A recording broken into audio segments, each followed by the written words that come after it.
ఈరోజు మస్కట్ నగరము ఒమాన్ దేశంలో ఒమాన్ తెలంగాణ సమితి ఆధ్వర్యంలో జరుగుతున్న రాజరాజేశ్వరి కళ్యాణానికి మమ్మల్ని ముఖ్య అతిథులుగా ఆహ్వానించిన సోదరులు, ఇక్కడున్న సమితి సభ్యులు అందరికీ ప్రత్యేకంగా ధన్యవాదాలు.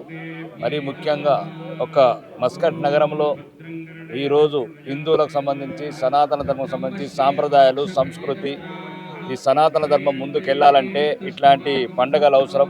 మీరు కూడా కుటుంబాలతో సంతోషంగా ఉండాలి, సుఖంగా ఉండాలి. ఎప్పుడు మన దేశ సంస్కృతి మర్చిపోకూడదు, దేశ సాంప్రదాయాలను మర్చిపోకూడదు. యములాడ రాజన్న కావచ్చు, యాదగిరి గుట్ట లక్ష్మీ నరసింహ కావచ్చు, ఇంకెటువంటి పండుగలైనా అన్ని సంతోషంగా జరుపుకోవాలి. మీకు ఒమాన్ నగరంలో కానీ ఇంకక్కడ భారతదేశంలో ఉన్న సమస్యలు ఉంటే మీ ప్రతినిధులుగా మీ తరపున అక్కడ ఎటువంటి సమస్యలు ఉన్నా పరిష్కరించడానికి సిద్ధంగా ఉంటాము. ఇట్లాంటి మొన్న అమెరికాకి వెళ్ళడం జరిగింది, మొన్న అబుదాబికి వెళ్ళడం జరిగింది. హిందువుల సభలు మీకు ముఖ్యంగా అర్థమైండొచ్చు.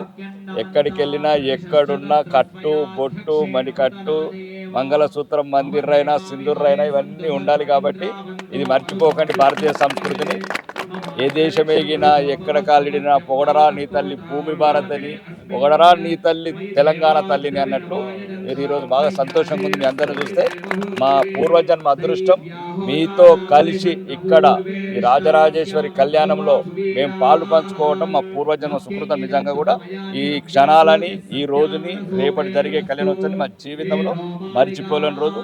ఇట్లాంటి ఒక మంచి అవకాశం ఇచ్చిన మీ అందరికీ ప్రత్యేకంగా ధన్యవాదాలు తెలుపుతున్నాను.